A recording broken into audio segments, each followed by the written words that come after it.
Jadi Kang Deddy hati relanya tinggi. Uang tidak sayang, yang penting sayang rakyatnya. Iya. Tidak sayang duit, sayang rakyatnya. Iya. Nah, itu kalau orang tahu pikir. Kalau Pak Jokowi mana pernah dia ketemu kasih 3 juta, 6 juta, berapa juta.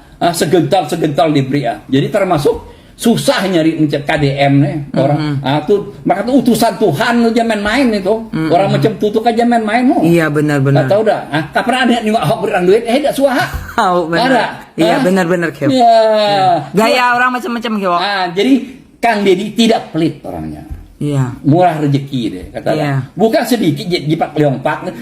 Dia beri orang bibi tuh kurang modalan samtiao untiao. Mau baik.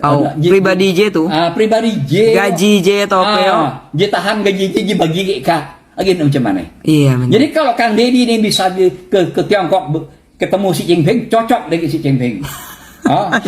Hati untuk rakyat itu jadi. Bukan hati partai itu bukan, kita hati pribadi itu tinggi. Iya, partai PG jadi yang penting bagus. Hati itu nah kita jaga dengan baik. Jangan pilih bulu. Kalau saudara aku, kalau orang lain bukan saudara aku dibedakan. Tidak cocok. Tidak cocok. Kang Deddy Mulyadi adalah pemimpin utusan Tuhan. Assalamualaikum warahmatullahi wabarakatuh. Salam Om Swastiastu, Namo Buddhaya, salam kebajikan, dan salam sejahtera untuk kita semua. Barusan kita menyimak bersama-sama satu cuplikan video dengan pernyataannya yang cukup menarik. Bahwa Kang Deddy Mulyadi itu adalah pemimpin utusan Tuhan. Ketulusan yang dipersembahkan oleh Kang Deddy Mulyadi yang biasa kita saksikan selama ini, memang tidak semua orang atau tidak semua pemimpin bisa melakukan hal tersebut. Cintanya yang begitu luar biasa dia persembahkan kepada masyarakat Jawa Barat. Dan yang lebih menarik dari seorang Kang Deddy Mulyadi itu bahwa dirinya adalah pribadi yang murah rezeki. Dirinya adalah pribadi yang begitu mudah sekali untuk berbagi. Dengan siapa saja dia bertemu, apalagi dengan orang-orang yang sedang mengalami kesulitan, apalagi dengan orang-orang yang sedang mengalami sakit dan lain sebagainya, pasti beliau tidak pernah segan-segan untuk membantu, untuk memberikan rasa empati yang begitu luar biasa kepada siapa saja yang dia jumpai. Bagi sebagian orang, bahwa hal-hal yang dilakukan oleh Kang Deddy Mulyadi ini adalah bentuk pencitraan. Tetapi bagi saya secara pribadi tidak. Ini adalah rasa empati yang tumbuh dari seorang Deddy Mulyadi. Terlepas dirinya sebagai seorang gubernur, tetapi hal serupa sudah beliau lakukan sejak beliau masih menjabat sebagai anggota dewan. Sejak beliau masih menjabat sebagai Bupati Purwakarta. Hingga hari ini, ketika beliau dipercayakan oleh masyarakat Jawa Barat untuk menjadi orang nomor 1 di Provinsi Jawa Barat tersebut. Saya sangat setuju dengan pernyataan dari Bapak yang kita simak bersama-sama dalam cuplikan video tadi. Bahwa Deddy Mulyadi itu adalah pribadi yang tidak pelit. Deddy Mulyadi itu adalah pribadi yang selalu memikirkan tentang kehidupan orang lain. Deddy Mulyadi itu adalah seorang pribadi yang murah rezeki. Bahkan Bapak tadi mengatakan bahwa rezekinya pasti tidak akan berhenti. Karena orangnya murah hati. Karena orangnya mudah untuk berbagi.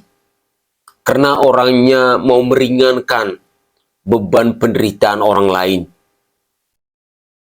Tidak heran bila hari ini Kang Deddy Mulyadi menjadi figur baru dalam dunia perpolitikan di negara kesatuan Republik Indonesia ini yang namanya begitu digaungkan oleh seluruh lapisan masyarakat Indonesia. Entah itu dari kaum elit sampai kita yang rakyat jelata. Entah itu di Provinsi Jawa Barat maupun non-Jawa Barat. Bahkan kalau kita perhatikan saat ini, keviralan dari seorang Deddy Mulyadi ini sudah menggema tidak saja di dalam negeri, tetapi di luar negeri juga orang-orang beramai-ramai berbicara tentang Kang Deddy Mulyadi yang hari ini menjadi Gubernur Jawa Barat itu. Pemirsa, memang sangat langka kita menemukan figur-figur pemimpin seperti Kang Deddy Mulyadi itu. Benarkah bahwa Kang Deddy Mulyadi ini adalah seorang pemimpin yang diutus Tuhan untuk membangun negeri ini? Benarkah bahwa seorang Deddy Mulyadi itu adalah pemimpin yang diutus Tuhan untuk mewujud nyatakan, untuk merealisasikan Jawa Barat menjadi provinsi yang istimewa? Waktu yang akan menjawabnya.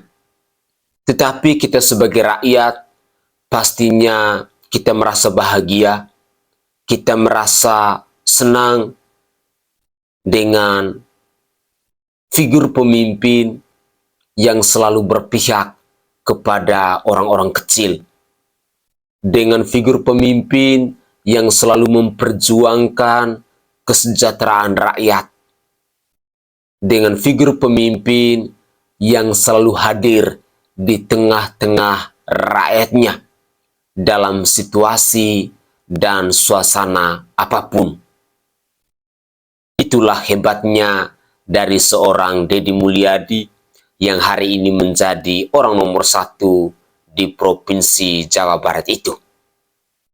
Pemirsa, mari kita simak lagi komentar dari netizen yang lain, di mana komentar-komentar ini mau menggambarkan bahwa Deddy Mulyadi itu adalah pribadi yang murah rezekinya, yang murah untuk berbagi, yang selalu menghargai, yang selalu memperjuangkan tentang kesejahteraan rakyatnya. Inilah cuplikan video selengkapnya.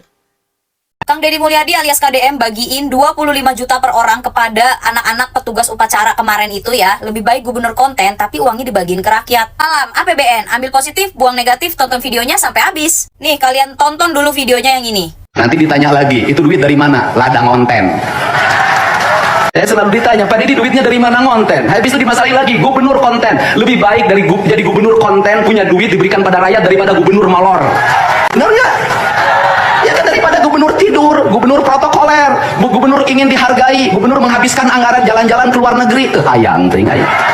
Nah ini yang pejabat-pejabat lain gak suka tuh ini dibagiin ke rakyat. Lu pada haters-hatersnya Kang Deddy Mulyadi ya yang bertanya-tanya uangnya gak habis-habis, uang Kang Deddy gak habis-habis, dari mana uangnya? Itu dijawab ladang konten, dari konten. Udah kurang jelas. Akhir-akhir ini ya gara-gara FYP gua itu isinya Kang Deddy Mulyadi dan gubernur-gubernur yang lainnya gitu ya, gubernur Kalimantan, gubernur Jawa Timur, gubernur Jawa Barat gitu kan. Gua sampai bingung gak bisa bedain mana pemerintah pusat, mana pemerintah provinsi. Itu janji-janji yang kemarin-kemarin pada kampanye itu janji-janjinya juga udah pada lupa, netizen udah pada lupa, keburu isinya tuh keburu Kang Deddy Mulyadi semua provinsi, semua rakyat maunya tuh punya gubernur Kang Deddy Mulyadi. Gubernurnya sendiri aja nggak tahu siapa. Kalau enggak ya gubernur provinsinya mereka itu dibanding-bandingin sama Kang Deddy Mulyadi. Soalnya ada yang punya gubernur tuh gubernurnya cewek, demennya tuh motongin buah mulu, ngerujak, motong mangga, motong apa segala macam, mukbang duren apa segala macam, ada tuh gubernur yang kayak gitu. Padahal ya kalau pejabat-pejabat itu mau menjabat gitu ya di masa-masa mereka kampanye tuh, mereka tuh apa ya, kampanyenya pokoknya semua untuk rakyat, semua dikembalikan ke rakyat, semua demi rakyat, kita bekerja untuk rakyat. Begitu udah menjabat, ya dia lupa. Padahal nggak semua pejabat itu bobrok gitu loh. Banyak juga pejabat tuh yang kerjanya benar, kerjanya tulus, kerjanya memang untuk rakyat, mengabdikan dirinya untuk bangsa dan negara Indonesia ini banyak. Tapi banyak juga oknum-oknum yang melenceng. Giliran ada yang jujur, ada yang tulus, ada yang benar-benar berhati untuk rakyat ya dinyinyirin, dikritik, berusaha dijatuhkan, di ini, di itu. Kata gue jangan sampai aja nih Kang Deddy Mulyadi tiba-tiba diributin permasalahan anggarannya dari mana aja, keuangannya dari mana aja, ujuk-ujuk masuk KPK. Ntar ujuk-ujuk ditanya lagi kan ijazahnya kemana, ijazahnya asli apa palsu, bah elah kata gue repot banget konoha. Kata gue mah ya Kang Deddy itu salah satu gubernur dan orang dan pribadi yang cerdas gitu ya. Itu mungkin Kang Deddy Mulyadi tuh kalau dadanya dibelek gitu ya, isinya rakyat gitu. Udah ada tulisannya tuh rakyat. Di luar penghasilannya dia, di luar gaji serta tunjangannya dia sebagai gubernur gitu ya. Dia itu Kang Deddy tuh masih cari peluang pendapatan lain di luar gaji dan tunjangannya dia sendiri. Dan semua itu hasilnya juga dibagikan kepada rakyat, sekian persennya, sekiannya lagi untuk ngegaji tim-timnya mungkin, sekian lagi untuk apalah segala macam ya, pasti untuk dirinya dia juga. Tapi gue yakin lebih besar itu untuk rakyat. Karena udah ketara banget, itu 25 juta per anak dikasih cuma-cuma. Belum lagi anak-anak yang tidak dijemput sama orang tuanya di barak kemarin itu diangkat jadi anak angkatnya Kang Deddy, diangkat jadi anak asuhnya Kang Deddy dan akan disekolahkan sampai perguruan tinggi. Kurang mantep apa kata gua? Mendingan kita sebagai rakyat bisa ngedukung Kang Deddy selain lewat support, selain lewat apa ya? Ya lewat support lah. Ya lu tonton itu YouTube-nya Kang Deddy kan. Terus kalau ada AdSense jangan di-skip. Lu tonton sebanyak-banyaknya, lu like, lu subscribe. Udah, kayak gitu aja lu udah termasuk tuh ngebantuin rakyat-rakyat kita lewat YouTube channelnya Kang Deddy Mulyadi. Udah gitu, kelar. Tadi para pemain nanyain ke saya, bonusnya mana? Cina bonus. Bonus. Oke, hari ini saya akan menyampaikan bonus untuk pemain Persib.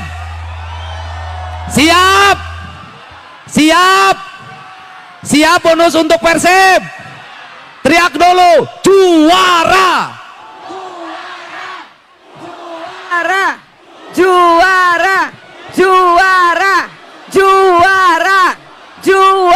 Hormat untuk pemain Persib semuanya, hormat.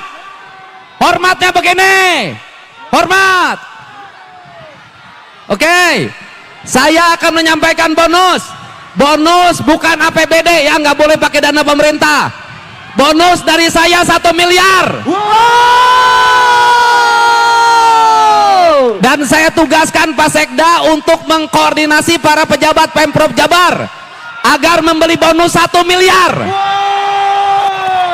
Tapi tidak boleh pakai duit APBD ya. Oke, jadi bonusnya 2 miliar. Oke, juara.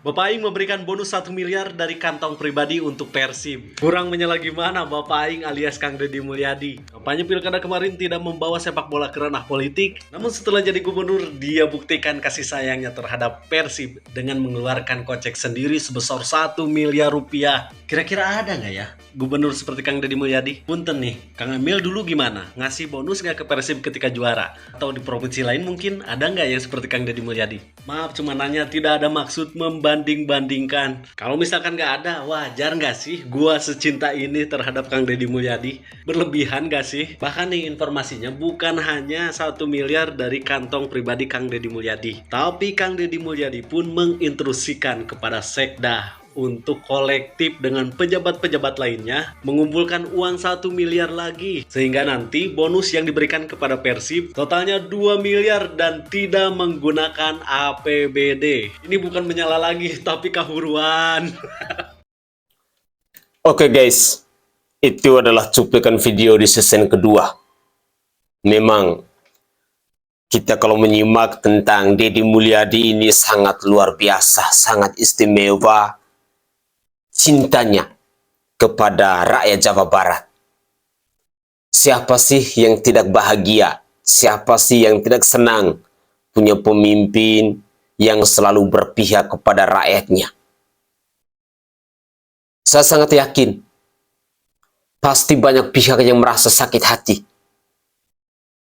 Dan dalam pesta kejuaraan dari Persib Bandung ini ada beberapa nama yang saya perhatikan tidak nongol di berbagai platform media sosial. Kenapa si Ono Surono kok tidak muncul ya?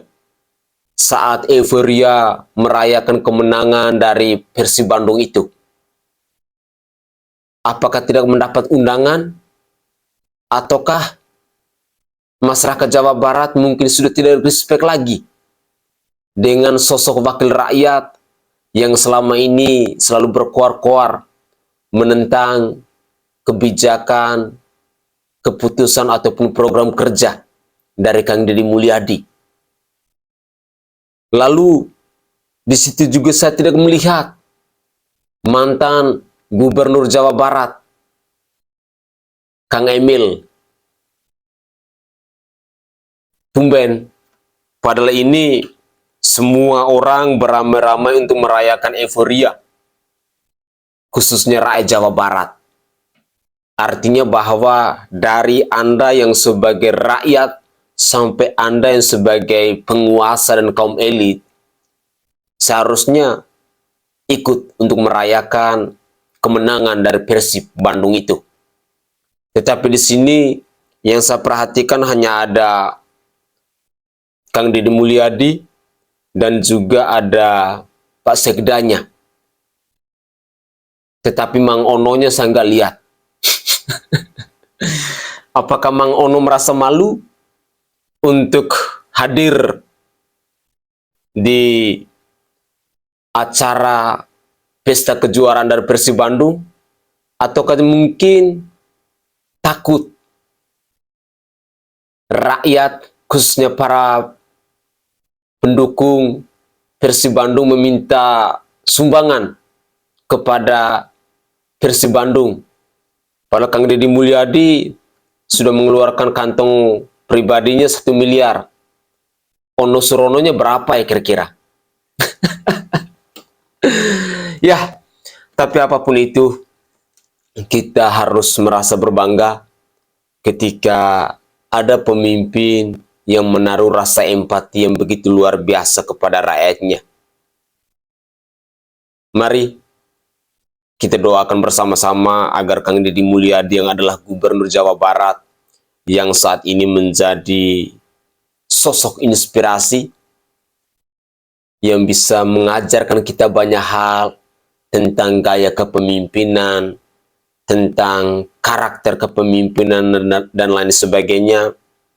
Tentu dirinya kita berharap agar selalu diberikan kesehatan, selalu dimudahkan rezekinya, kesulitan-kesulitan yang dia hadapi semuanya bisa dilancarkan. Itu adalah harapan-harapan dari kita yang mencintai sosok-sosok pemimpin yang berpihak kepada rakyat seperti Kang Deddy Mulyadi itu. Masyarakat Jawa Barat, kalian adalah garda terdepan. Kalian yang harus terus mengawal pagi, siang, dan malam tentang Kang Deddy Mulyadi. Jangan sampai Kang Deddy Mulyadi diculik oleh orang ke Aceh, atau mungkin ke Papua, atau mungkin ke NTT untuk menjadi pemimpin di daerah mereka. Karena hari ini sesungguhnya banyak rakyat Indonesia yang merasa sakit hati, merasa cemburu dengan gaya kepemimpinan dari Kang Deddy Mulyadi yang begitu luar biasa. Tetapi saya sangat yakin dan percaya bahwa masyarakat Jawa Barat, mereka akan mampu untuk menjaga seorang Deddy Mulyadi.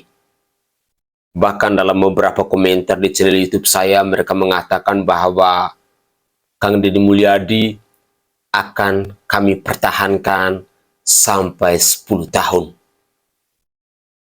Kalau sampai 10 tahun Kang Deddy Mulyadi menjabat di Provinsi Jawa Barat, saya tidak bisa membayangkan Jawa Barat itu akan menjadi seperti apa. Karena target dari Kang Deddy Mulyadi untuk merealisasikan Jawa Barat menjadi provinsi yang istimewa itu hanya dalam waktu 3 tahun.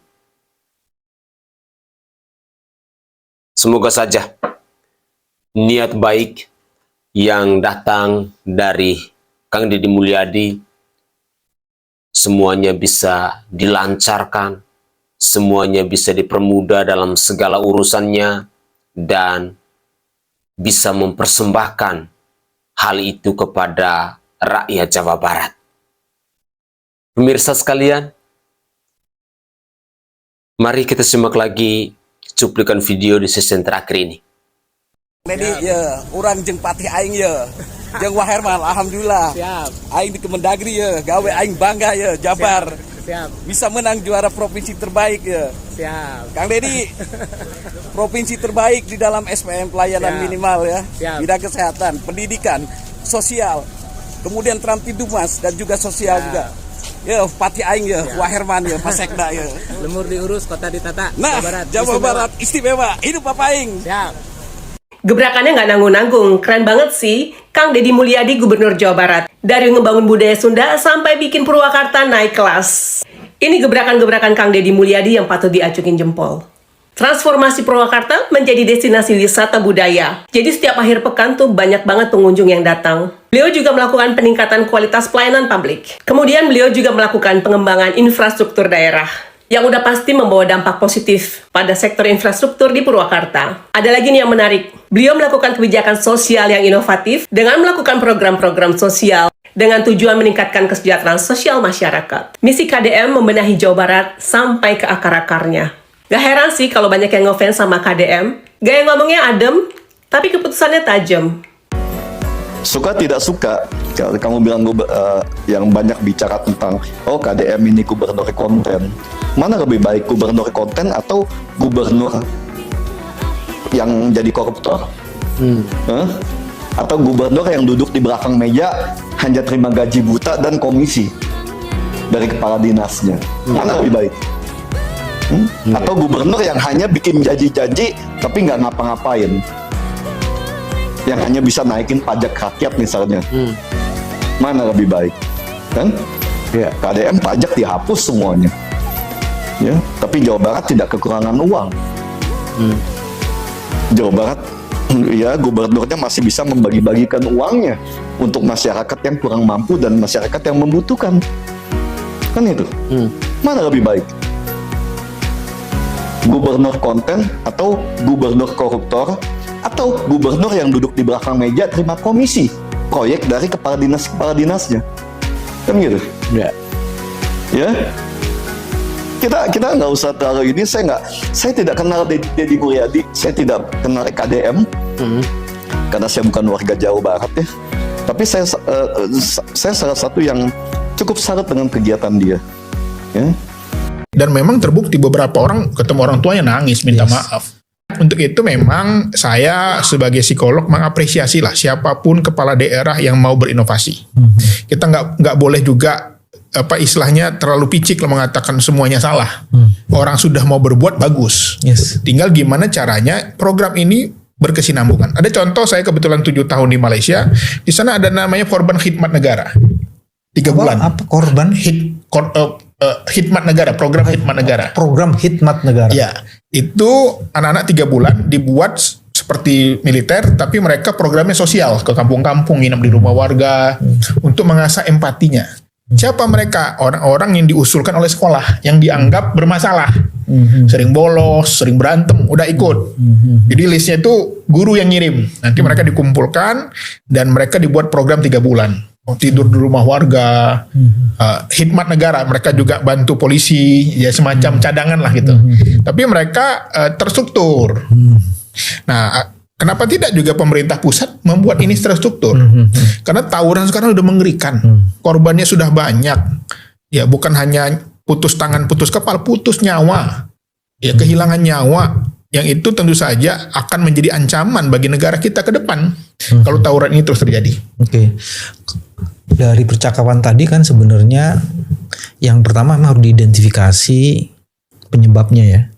Terus kedua harus ini bukan sekedar orang, karena kan ada sistem yang berpengaruh. Itu juga kedua. Terus yang ketiga, kita juga harus ini bukan soal disiplin aja kan. Harus membangun karakter juga kan. Nah, itu sebabnya diperlukan orang yang tidak saja menegakkan disiplin tapi mempunyai kemampuan membangun karakter anak-anak ini kan. Betul. Dan memang TNI nggak bisa diragukan lah. Kalau soal pembentukan karakter mereka bisa ahlinya lah. Tinggal bagaimana stigma militerisme ini yang harus kita perhatikan. Tetapi sebenarnya ada jalan tengahnya. Apa itu? Di Jawa Barat itu ada Sekolah Taruna Nusantara di Cimahi. Itu bisa dijadikan pusat pendidikannya. Nebeng di situ ya, sehingga mereka juga bisa melihat ya. Karena memang beberapa riset tentang tawuran sekolah itu karena fasilitasnya tidak mendukung. Mereka banyak bengong. Ya seperti Imam Syafi'i mengatakan kalau air yang tergenang itu akan mudah dihinggapi kotoran dan debu. Tapi kalau air mengalir itu dia akan bersih, jernih. Karena sering terkikis oleh pasir dan bebatuan. Jadi menurut saya memang fasilitas yang SMA Taruna Nusantara yang ada di Cimahi itu bisa dimaksimalkan. Bukan hanya di barak militer, artinya kalau di situ lebih soft lah, orang bisa lebih melihatnya lebih jelas lah. Kalau di militer kan tertutup, ini dia khawatirkan. Tapi bagi saya nggak masalah, memang harus dididikan keras. Karena ini mereka sudah sangat membahayakan. Nggak cukup lagi dengan pendekatan hanya konseling. Tapi harus treatment, retreat, dan memang terbukti beberapa orang ketemu orang tuanya nangis, minta maaf. Oke guys, itu adalah beberapa komentar yang datang dari tokoh-tokoh pengamat politik, dari para psikolog yang mengapresiasi tentang kinerja dari seorang Kang Deddy Mulyadi, yang mengapresiasi tentang program barak militer, yang mengapresiasi tentang kebijakan-kebijakan dari Kang Deddy Mulyadi yang berpihak kepada rakyat Jawa Barat. Memang beberapa waktu yang lalu kita simak bersama-sama bahwa program barak militer dari Kang Deddy Mulyadi itu mendapat berbagai macam penolakan dari kaum-kaum elit yang ada di bangsa ini. Tetapi pada akhirnya apa yang mereka suarakan itu terbantahkan dengan prestasi yang dipersembahkan oleh Kang Deddy Mulyadi bersama anak-anak yang dididik di barak militer, khususnya dalam upacara Hari Kebangkitan Nasional pada tanggal 20 Mei 2025 di Provinsi Jawa Barat beberapa waktu yang lalu itu. Dengan hadirnya anak-anak dalam upacara Hari Kebangkitan Nasional itu sesungguhnya sudah memberikan tamparan keras kepada mereka-mereka yang selama ini selalu nyinyir, yang selama ini selalu memprotes dan menolak kebijakan dari Kang Deddy Mulyadi atau program barak militer dari Kang Deddy Mulyadi, bagaimana caranya untuk membina, untuk membentuk mental anak-anak yang mungkin sebelumnya terlibat dalam kasus-kasus taburan, kriminal, memakai obat-obat terlarang dan lain sebagainya, untuk dibentuk mentalnya, untuk dididik adab dan etikanya, agar ke depan mereka bisa tumbuh menjadi pribadi-pribadi yang berguna, baik bagi diri mereka sendiri, untuk keluarga, untuk sekolah, untuk masyarakat, maupun untuk Provinsi Jawa Barat itu sendiri. Kang Deddy Mulyadi pernah mengatakan bahwa untuk memanusiakan manusia itu tidak semudah seperti kita membalikkan telapak tangan. Tetapi harus disentuh. Tetapi harus ada kebijakan. Tetapi harus ada aksi kerja nyata. Bahkan Kang Deddy Mulyadi beberapa waktu yang lalu sempat menantang Komisi Perlindungan Anak Indonesia ketika mereka terus mengkritik apa yang dilakukan oleh Kang Deddy Mulyadi itu. Pada akhirnya Komisi Perlindungan Anak Indonesia pun bungkam, tak bisa berbuat apa-apa.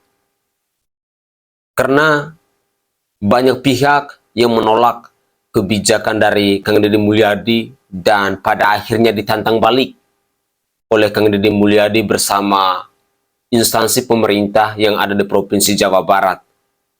Entah itu yang datang dari Wakil Rakyat seperti datang dari Viral Bramasta, pada akhirnya ditantang langsung oleh Om Zain yang adalah Bupati Purwakarta, tetapi pada akhirnya si Viral ini pembungkam. Memang hari ini banyak sekali kaum-kaum elit yang nongol untuk numpang viral bersama dengan Kang Deddy Mulyadi. Padahal di mata kita yang rakyat jelata, wakil rakyat yang hanya tahu berkuar-kuar ini mau menunjukkan sikap pengecutnya mereka.